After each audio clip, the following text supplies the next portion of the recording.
जैसा कि कल हमने उपसर्ग के बारे में पढ़ा था, हिंदी उपसर्गों के बारे में, उसी टॉपिक में आज थोड़ा सा और चर्चा करना चाहेंगे, जो कि संस्कृत के कुछ उपसर्ग हैं। जैसे हमने यहाँ लिखा है, उपसर्ग का नाम, अर्थ और शब्द। उपसर्ग में अति है। अति का अर्थ होता है अधिक या परे। अति का मतलब हो जाता है जब किसी चीज से कोई भी व्यक्ति कोई काम करता है, तो आपने अपने गांव में सुना होगा कि बूढ़े बुजुर्ग लोग कहते हैं कि अब तुम अति कर रहे हो। अति का मतलब कि आवश्यकता से अधिक किसी कार्य को करना। तो उसी से जैसे अति उपसर्ग है और अति उपसर्ग, जैसे कि मूल शब्द रिक्त है, तो रिक्त में जोड़ दिया जाए तो अतिरिक्त होगा।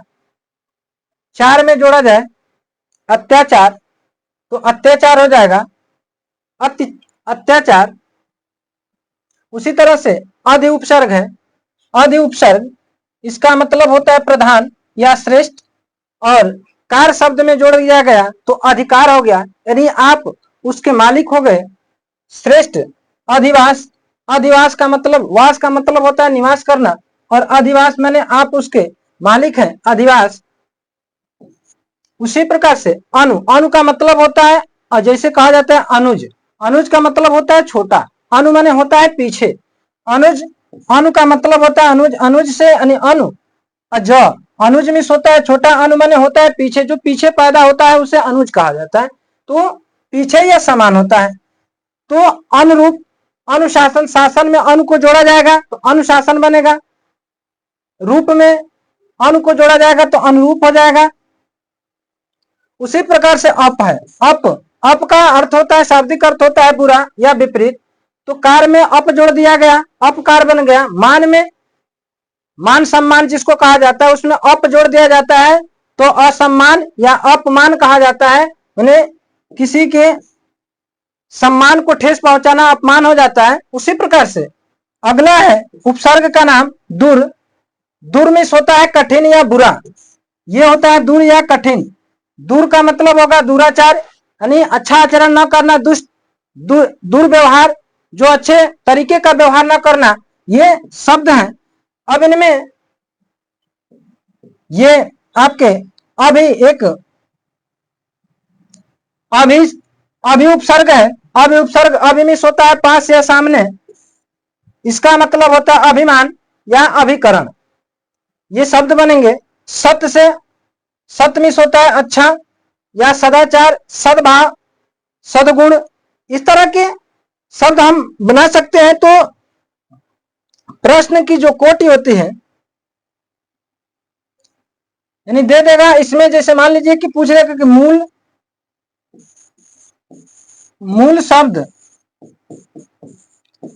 और उपसर्ग,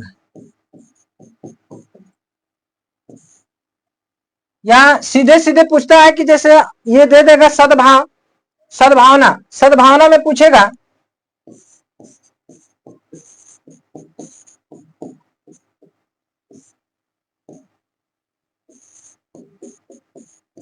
शब्द में उपसर्ग है।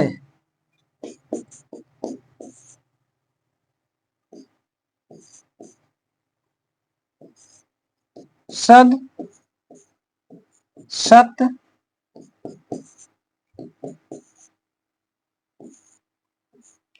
सम,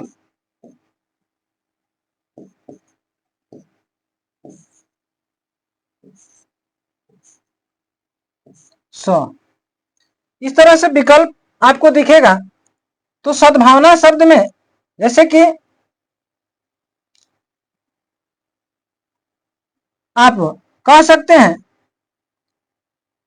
कि दूसरे नंबर का विकल्प सही है। चलते हैं अगले पेज पे, देखते हैं जैसे कुछ उपसर्ग यहां, जैसे प्र, प्र का मतलब होता है अच्छा, आगे, प्रार्थी, प्राय, प्राप्य, प्रदान, प्रगति, यानी प्र का मतलब होता है उन्नत करना। अलम, अलंकृत करना, यानी अलम का मतलब होता है किसी चीज की शोभा बढ़ा देना, तो अलंकृत, अलंकरण, इससे बनेगा तीर। उपसर्ग है तिरोधान, तिरोभाव, नी उपसर्ग है। नी का मतलब होता है छोटा, न्यून, न्यास, निवास, प्राक्य, प्रागैतिहासिक, प्राकथन, ये शब्द हैं। पुनर, पुनर का अर्थ है जैसा कि पुनर, पुनर शब्द से पुनर्वास, पुनर्स्थान, पुनर्जन्म, पुनर्निर्माण, ये शब्द बनाए जा सकते हैं। उसी प्रकार से निर उपसर्ग है। निर उपसर्ग में जैसा कि आप देख पा रहे हैं, निर्णय, निर्गम, निर्वाण, निराधार। दुष उपसर्ग है। दुष में यदि तालव्य स आता है तो आधा स रहेगा, दुष्चरित। मूर्धन्य स होगा तो दुष्ट, दुष्टर, दुराचार, दुष्परिणाम। तो इस प्रकार से यानी बहुत सारे उपसर्ग, उपसर्गों की संख्या हिंदी और अंग्रेज, हिंदी और संस्कृत के उपसर्ग एक साथ मिला दिया जाए तो बहुत सारे उपसर्ग मिल जाते हैं। इसे हिंदी के भी 22 है, संस्कृत के कुछ। संस्कृत और हिंदी में दोनों में समान उपसर्ग यूज किए जाते हैं, प्रयोग में लाए जाते हैं। तो इस प्रकार से जो कि ये एक तरफ उपसर्ग है और दूसरे तरफ उपसर्ग से बने, यानी उपसर्ग से बने शब्द हैं। तो आप उपसर्ग से संबंधित जितने भी प्रश्न हैं, यदि आप इनको अच्छे से यदि एक बार अध्ययन कर लेंगे तो उपसर्ग से किसी भी एग्जाम में जो आपका क्वेश्चन होगा छूटेगा नहीं। ऐसे इन्हें लगभग जो आसान उपसर्ग होते हैं उनसे कम पूछता है, जो थोड़े टेढ़े मेढ़े होते हैं उनसे ही प्रश्नों को पूछता है। तो ये उनमें से टेढ़े मेढ़े वाले शब्द हैं, कैसे उनको तोड़ा जाएगा, मूल शब्द कैसे बनेंगे। जैसे अलंकृत है, अलम धनकृत होता है, अलंकरण, अलम धनकरण होता है। इसको तोड़ा जाए तो मूल शब्द और उपसर्ग निकल जाते हैं। तिरोधान है, तिर धन धान होगा, तिरो। जैसे नी है, न्यू धन ऐन होता है, न्यास है। इस प्रकार से प्राक धन ऐतिहासिक हो जाता है, प्राक ऐतिहासिक। ये सबसे महत्वपूर्ण है। ये दुष वाला भी अक्सर पूछता रहता है अनेक एग्जामों में। तो इस प्रकार से जैसा कि आप देख पा रहे होंगे, अब जैसे उपसर्ग ऐसा जो शब्द का निर्माण किया जाता है, शब्द निर्माण में उपसर्ग और प्रत्यय बहुत ही महत्वपूर्ण होते हैं। एक ही शब्द से अनेकों शब्द बनाए जा सकते हैं। जैसे हार मूल शब्द हो जाए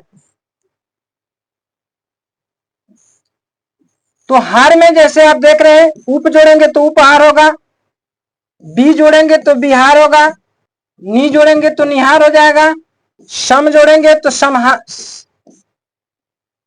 संहार होगा, प्रो जोड़ेंगे तो प्रहार बनेगा। इस प्रकार से आप देख पा रहे हैं कि एक ही शब्द को कैसे उपसर्ग का प्रयोग करके अलग अलग शब्द बनाए जा सकते हैं। यानी एक ही शब्द से उपसर्ग के माध्यम से अनेक शब्द बनाए जा सकते हैं। तो इस प्रकार से आप उपसर्ग को याद कर सकते हैं कि यूज अधिक से अधिक शब्द को प्रयोग करके और आप उसे याद रख सकते हैं।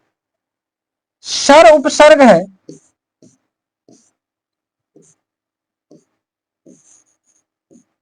सरकार, तो इस प्रकार से आप बना सकते हैं। सर उपसर्ग से सरताज, सरपंच। एक और उपसर्ग है, जैसे मान लीजिए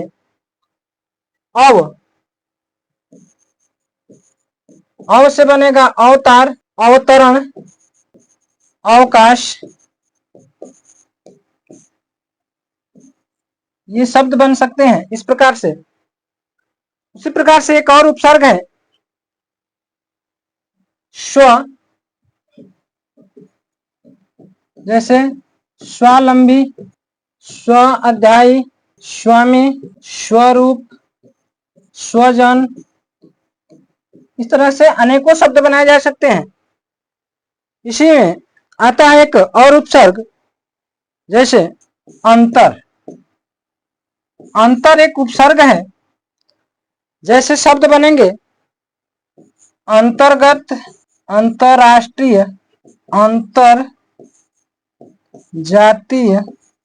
इस प्रकार से अंतर से भी बहुत सारे अंतरराष्ट्रीय, अंतरदेशीय, अंतर जातीय, अंतर राज्य ऐसे बनाया जा सकता है अनेकों शब्द। एक अन होता है, अन एक उपसर्ग होता है अन, तो अन से हम बना सकते हैं अनंत, अनासक्त, अनर्थ, इस तरह से। और उपसर्ग होता है नी, एक उपसर्ग है, नाम है उसका उद।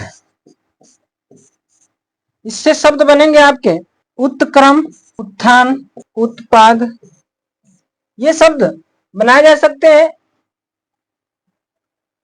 तो आज के सेशन में हम यहीं समाप्त करते हैं उपसर्ग को। अगले सेशन में हम देखेंगे प्रत्यय, जो कि सभी एग्जाम में उनसे भी प्रश्न बनते हैं। प्रत्यय के बारे में हम जानेंगे कि प्रत्यय होता क्या है, प्रत्यय का यूज कैसे किया जाता है, कितने प्रकार के प्रत्यय होते हैं। तो अगले सेशन में हम लोग प्रत्यय के बारे में जानेंगे।